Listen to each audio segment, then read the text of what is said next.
आज की इस वीडियो में हम जानेंगे स्टेटमेंट ऑफ कैश फ्लो को इनडायरेक्ट मेथड के थ्रू किस तरह से बनाया जाता है और स्टेटमेंट ऑफ कैश फ्लो को इनडायरेक्ट मेथड के थ्रू बनाने के लिए एक प्रॉब्लम को सॉल्व करेंगे। तो सबसे पहले तो जान लेते हैं स्टेटमेंट ऑफ कैश फ्लो क्या होती है। स्टेटमेंट ऑफ कैश फ्लो एक ऐसी स्टेटमेंट होती है जो कि कंपनी के चेंज इन कैश फ्लो को शो करती है। अब चेंज इन कैश फ्लो को किस तरह से शो किया जाता है कि कुछ कंपनी का ऑलरेडी बैलेंस पड़ा होता है कैश फ्लो में, जिसमें साल के दौरान कुछ कैश इनफ्लोज होते हैं जिनकी वजह से करके कैश जो है वो इंक्रीज होता है, और कुछ कैश आउटफ्लोज होते हैं जिनकी वजह से करके कैश रिड्यूस होता है। तो इन दोनों का इम्पैक्ट लेके कंपनी का जो कैश फ्लो है वो चेंज हो जाता है। इस चेंज को जिस स्टेटमेंट में शो किया जाता है उसे कहा जाता है स्टेटमेंट ऑफ कैश फ्लो या कैश फ्लो स्टेटमेंट। दूसरी जो चीज आ रही है वो ये है कि इनडायरेक्ट मेथड क्या होता है। तो इनडायरेक्ट मेथड ऐसा मेथड होता है जिसमें डायरेक्टली डेटा अवेलेबल नहीं होता, मतलब कंपनी के कुछ प्रॉफिट्स अवेलेबल होते हैं, प्रॉफिट्स गिवन होते हैं, उनको एडजस्ट करते हुए कंपनी जो है वो कैश फ्लोज तक जाती है। तो यहाँ पर जो प्रॉफिट गिवन होगा उसको एडजस्ट किया जाता है, तो वो होता है हमारे पास इनडायरेक्ट मेथड। डायरेक्ट मेथड को हम पिछली वीडियोस में सीख चुके हैं। अब अगर एक एग्जांपल के थ्रू बात की जाए तो लेट सपोज एक कंपनी है नूरी कंपनी। हम एज्यूम कर लेते हैं कि जो नूरी कंपनी है वो फोन्स मैन्युफैक्चर करती है। अब इसके बिजनेस की वजह से करके ये जो फोन मैन्युफैक्चर करके बेचती है, इस वजह से कंपनी को कुछ मुनाफा होता है साल का। इस साल जो लेट सपोज 2019 का ईयर है, तो 2019 के ईयर में कंपनी को 20,000 रुपए का प्रॉफिट हुआ है। साथ ही साथ अब एक और बात क्लियर कर दें कि ये जो प्रॉफिट है कंपनी का, ये profit before interest and tax है, जिसको हम नेट प्रॉफिट भी कहते हैं, या PBIT मतलब profit before interest and tax भी कहते हैं। ये वो प्रॉफिट होता है जिसमें कंपनी का जो इंटरेस्ट और टैक्स है वो इसमें एडेड होता है, अभी तक लेस नहीं किया गया होता। लेट सपोज कि कंपनी के कुछ अदर एक्सपेंसेस हैं इस प्रॉफिट के बाद जो कि 17,000 के हैं, क्योंकि ये अब PBIT है तो इंटरेस्ट इसमें एडेड नहीं है। साथ ही साथ डेप्रिसिएशन है, क्योंकि डेप्रिसिएशन प्रॉफिट से पहले लेस की जाती है, तो यहाँ पर ये एक्सपेंस आ गया है। उसके बाद फर्दर हम कह देते हैं कि gain on sale of asset जो है वो भी अवेलेबल है। अब अगर हम देखें तो डेप्रिसिएशन कैश में पे नहीं की जाती, तो ये नॉन कैश एक्सपेंस है।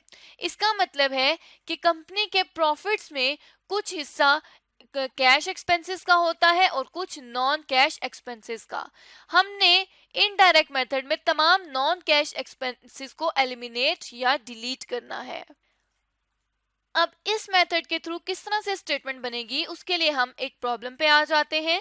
तो सबसे पहले जो प्रॉब्लम दी गई है वो एडिसन कॉर्पोरेशन की दी गई है। उसके बाद नीचे जो है रिक्वायरमेंट जो है वो पढ़ लेते हैं। तो रिक्वायरमेंट दी गई है कि using the above data you are required to prepare the statement of cash flows using indirect method. Indirect method को इस्तेमाल करते हुए एक स्टेटमेंट ऑफ कैश फ्लोज बना लें। अब यहाँ पे हमने क्या करना है कि हमें डेटा अवेलेबल है। Edison has the following statement for the relevant years. Relevant years के लिए कुछ फॉलोइंग स्टेटमेंट्स गिवन है, जिसमें जो सबसे पहली स्टेटमेंट है वो है इनकम स्टेटमेंट। ऊपर कंपनी का नेम मेंशन है, साथ ही नीचे लिखा हुआ है इनकम स्टेटमेंट। उसके बाद टाइम पीरियड के लिए है कि 31 दिसंबर 2017 की है। सेल्स दी गई है, कॉस्ट ऑफ गुड सोल्ड दी गई है, ग्रॉस प्रॉफिट गिवन है, सेलिंग एंड एडमिन एक्सपेंसेस भी गिवन है, अदर रेवेन्यू गेन्स कुछ हुए हैं जिनमें गेन ऑन सेल ऑफ री इन्वेस्टमेंट गिवन है। अब यहाँ पे ये जो गेन है ये बेसिकली ऑपरेशन से बिलोंग नहीं करता, इसको हम आगे देखेंगे कि हम इसको किस तरह से ट्रीट करेंगे। उसके बाद इनकम बिफोर टैक्स है, इनकम टैक्स एक्सपेंस है और नेट इनकम यहाँ पर मौजूद है। उसके बाद अब during the balance sheet of the company stated below.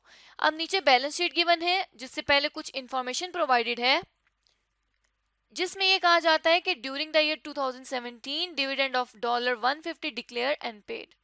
2017 में $130 का डिविडेंड डिक्लेयर किया गया है और पे कर दिया गया है। Some plants and assets purchase during 2017, कुछ प्लांट एसेट्स परचेज किए गए हैं 2017 में, and the payment was settled by issuance of shares amounting to $5। और इसके बदले में क्या किया गया है कि इशू किए गए हैं शेयर्स जिनकी अमाउंट थी $5। सॉरी, ये $5 था। अब यहाँ पे नीचे हमारे पास जो है वो बैलेंस शीट गिवन है, एडिसन कॉर्पोरेशन की बैलेंस शीट है 31 दिसंबर 2017 और 16 की। इन्हीं दोनों सालों के थ्रू हमें पता चलेगा कि कितना इंक्रीज हुआ है जो करंट एसेट्स हैं उनमें, और जो प्रीवियस जो हमारे पास फिक्स एसेट्स हैं उनमें भी। तो सबसे पहले करंट एसेट्स मेंशन है, कैश, अकाउंट रिसीवेबल, इन्वेंट्री, फिर प्लांट है, accumulated depreciation, long term investment, और साथ ही साथ नीचे कुछ लाइबिलिटीज भी अवेलेबल है, और साथ ही यहाँ पर जो है वो कैपिटल भी अवेलेबल है। अब इस सारे डेटा को यूज करते हुए हम अपनी स्टेटमेंट ऑफ कैश फ्लो बना लेते हैं। अब कैश फ्लो स्टेटमेंट बनाने के लिए सबसे पहले कंपनी का नाम, फिर स्टेटमेंट जिस मेथड से बना रहे हैं, indirect method, for the year ended 31 December 2017। Indirect method में हमने कहा था कि हमेशा नेट इनकम से स्टार्ट करना है। तो अगर नेट इनकम देखें तो ऑलरेडी कंपनी में अब यहाँ पर पीबीआईटी मतलब profit before interest and tax नहीं बल्कि डायरेक्टली नेट इनकम गिवन है। अगर profit before interest and tax given होता तो हम इंटरेस्ट और टैक्स को लाजमी रिड्यूस करते, लेकिन यहाँ पे $405 का ऑलरेडी नेट इनकम गिवन है, तो हम डायरेक्टली क्या कर लेंगे कि $405 की नेट इनकम को रिकॉर्ड कर लेंगे। उसके बाद क्या करना है कि एडजस्टमेंट बनानी स्टार्ट करनी है। एडजस्टमेंट्स में सबसे पहले नॉन कैश पहले देखेंगे कि कौन कौन से जो एक्सपेंसेस हैं उनको ऐड बैक करना है या कौन कौन से इनकम्स हैं। तो सबसे पहले अगर देखें तो जो डेप्रिसिएशन है उसको हमने ऐड बैक कर देना है, और इस साल का डेप्रिसिएशन एक्सपेंस कितना है उसके लिए अगर हम चले बैलेंस शीट पर, तो बैलेंस शीट में एक्यूमुलेटेड डेप्रिसिएशन गिवन है, तो हम वर्किंग में आएंगे और वर्किंग्स को परफॉर्म करेंगे। उसके लिए डेप्रिसिएशन एक्सपेंस 2017 का निकालने के लिए एक्यूमुलेटेड डेप्रिसिएशन 2016 और 2017 की अवेलेबल है, जो कि यहाँ पर लिखी गई है, जो कि 585 रुपीज डॉलर्स जो है वो 2016 में थी और इंक्रीज होके 600 हो गई 2017 में।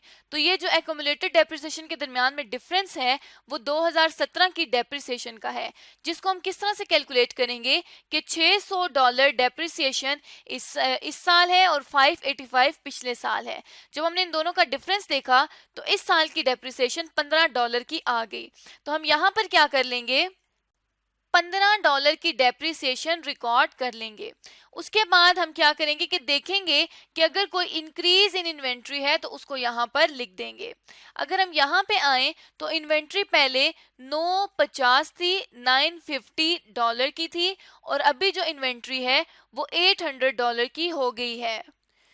तो सॉरी, जो इन्वेंट्री है उसमें इंक्रीज नहीं बल्कि डिक्रीज आ रहा है। जिसे हम यहाँ पर देखें तो इन्वेंट्री पहले 900 की थी, 950 की थी और अब 800 की हो गई है। मतलब जो इन्वेंट्री है वो सेल हो गई है। तो जब इन्वेंट्री सेल हो जाएगी तो कंपनी के पास जो कैश है वो आ जाएगा। तो यहाँ पे हम क्या कर देंगे कि 950 में से जब 800 को लेस किया तो ये आ जाएगा $150 की डिक्रीज इन इन्वेंट्री। उसके बाद क्वेश्चन पे आए तो यहाँ पे हम अकाउंट पेएबल की तरफ चलते हैं। तो अकाउंट पेएबल अगर हम देखें तो पहले $450 के थे लेकिन अब $600 के हो गए हैं।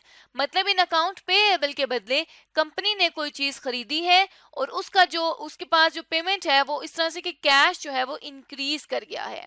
तो यहाँ पे क्या हो जाएगा कि 600 और 450 के दरमियान का जो डिफरेंस है उसको हम as an increase in payable यहाँ पर रिकॉर्ड कर देंगे। जब भी इंक्रीज होगी लाइबिलिटी तो उसको हम ऐड करेंगे, और डिक्रीज होगा जब हमारे पास एसेट तो उसको भी हम ऐड बैक करेंगे। लेकिन जब एसेट इंक्रीज करेगा तो हम उसे लेस करेंगे, जिस तरह से आगे हम देखते हैं। अब यहाँ पे मजीद और कोई भी ऐसी फिगर नहीं है कि जो कि हम यहाँ पर डाल सकें, क्योंकि अगर अकाउंट रिसीवेबल को देखें तो अब यहाँ पर वो इंक्रीज कर रहा है। तो जब अकाउंट रिसीवेबल इंक्रीज करेगा तो उसको हम लोग पेमेंट में डालेंगे।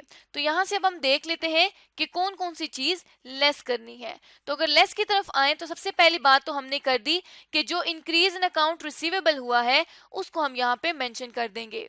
तो पहले जो अकाउंट रिसीवेबल था वो 650 का था और अभी जो है वो 875 का है। तो हम 875 में से अगर 650 को लेस करें तो इस साल से रिलेटेड $225 का है।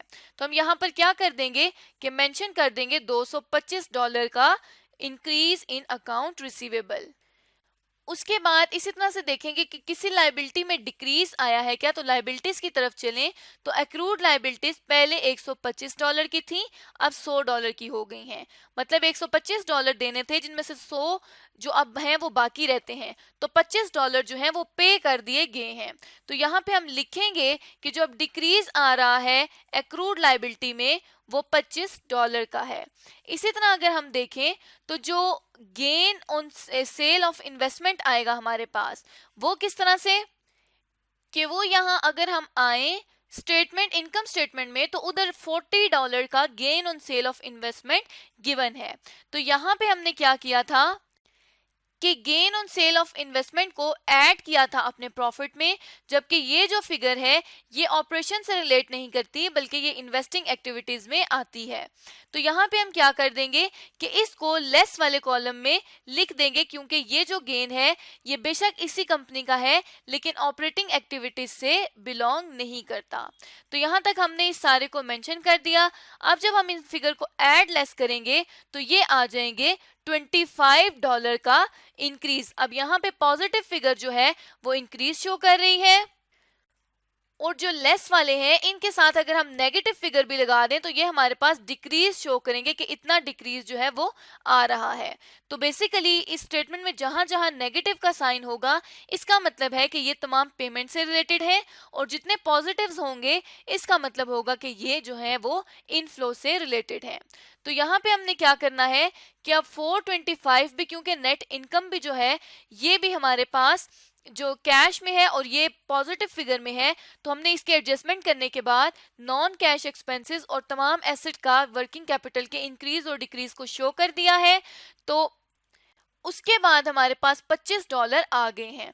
अब ये भी इनफ्लो है और नीचे $25 भी इनफ्लो है, तो हमने इन दोनों को जब ऐड कर दिया तो ये आ जाएगा $430 और ये क्या हो गया, net increase in cash flows from operating activities $430। अब हमने एक पॉइंट देखा था कि वर्किंग कैपिटल को हम यहाँ पे साथ ही साथ इनकॉर्पोरेट करते जा रहे हैं, ऐड लेस करते जा रहे हैं। तो वर्किंग कैपिटल बेसिकली ये तमाम करंट एसेट्स और लायबिलिटीज हैं जिनको कंपनी ने एक साल के अंदर अंदर क्लियर करना होता है। जो ये कैपिटल है ये वर्किंग होता है, मतलब ये साथ साथ चलता रहता है। जिस तरह इंक्रीज और डिक्रीज इन इन्वेंट्री होता रहता है, पेएबल इंक्रीज और डिक्रीज होते रहते हैं, और इसी तरह करंट एसेट्स और लायबिलिटी जो है वो इंक्रीज या डिक्रीज होती रहती हैं। तो वो तमाम वर्किंग कैपिटल का हिस्सा होती हैं। अब यहाँ तक हमने देख लिया कि कंपनी किस तरह से cash flow from operating activities को कैलकुलेट करती है, और हमने इनडायरेक्ट मेथड के थ्रू अभी तक net increase in cash flow from operating activities को कैलकुलेट कर लिया। मजीद जो है cash flow from investing activities और cash flow from financing activities को हम आने वाली वीडियो में देखेंगे कि किस तरह से कैलकुलेट कर सकते हैं।